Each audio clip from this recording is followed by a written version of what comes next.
Oke, assalamualaikum warahmatullahi wabarakatuh. Kembali lagi bersama saya.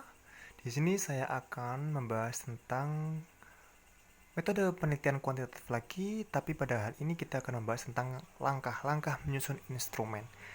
Nah ya, ada 5 jenis atau 5 langkah untuk menyusun instrumen. Yang pertama nih, dari variabel analisis variabel. Ya, analisis variabel sendiri itu menganalisis setiap variabel menjadi subvariabel, kemudian mengembangkannya menjadi indikator-indikator merupakan langkah awal sebelum instrumen itu dikembangkan. Jadi kita harus tahu dulu, menganalisis dulu bagaimana variabel-variabel ini akan kita jadikan suatu bahan penelitian dengan jelas gitu kan ya. Lanjut, yang kedua itu adalah menetapkan jenis instrumen. Nah, dalam tahap ini jenis instrumen dapat ditetapkan manakala peneliti sudah memahami dengan pasti dengan variabel dan indikator penelitiannya. Satu variabel mungkin hanya memerlukan satu jenis instrumen atau mungkin memerlukan lebih dari satu jenis instrumen. Jadi kita tentukan dulu jenis variabel instrumen ini seperti apa. Kan nggak mungkin kan ya kita melakukan suatu penelitian tiba-tiba seperti itu, kita salah menggunakan instrumen yang akan kita gunakan. Wah, nanti bisa gagal bukan hanya dalam waktu tapi juga gagal dalam materi ya tentunya. Ada yang namanya layout instrumen atau menyusun kisi-kisi.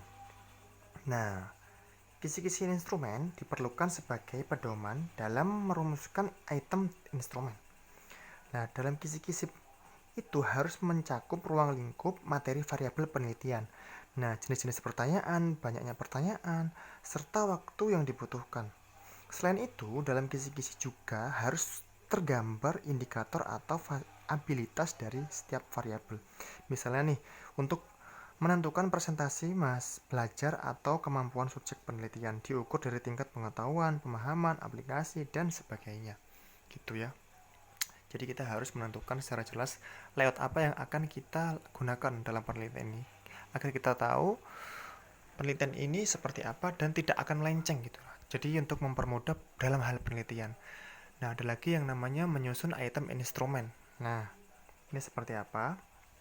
Jadi berdasarkan kisi-kisi yang telah disusun tadi, nah langkah selanjutnya adalah menyusun item pertanyaan sesuai dengan jenis instrumen yang akan digunakan.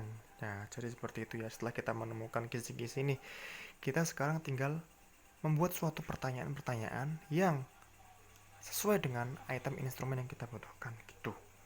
Yang terakhir adalah menguji instrumen atau uji coba instrumen. Nah, dalam hal ini uji coba instrumen perlu dilakukan untuk mengetahui tingkat reliabilitas dan validitas serta keterbatasan setiap item. Mungkin saja nih, berdasarkan hasil uji coba, ada sejumlah item yang harus dibuang dan diganti dengan item yang baru. Nah, setelah mendapatkan masukan dari subjek uji coba. Jadi setelah uji coba nih, jadi kita ini setelah melakukan penelitian itu nggak langsung ditinggal begitu saja ya. Kita harus melakukan yang namanya follow up dan lain-lain sehingga kira-kira nih valid apa enggak nih, reliable apa enggak nih datanya. Nah, jadi kita bisa tahu keefektifan dalam instrumen yang kita pakai tadi. Nah, jadi seperti itu ya langkah-langkah menyusun instrumen. Terima kasih telah menonton. Wassalamualaikum warahmatullahi wabarakatuh.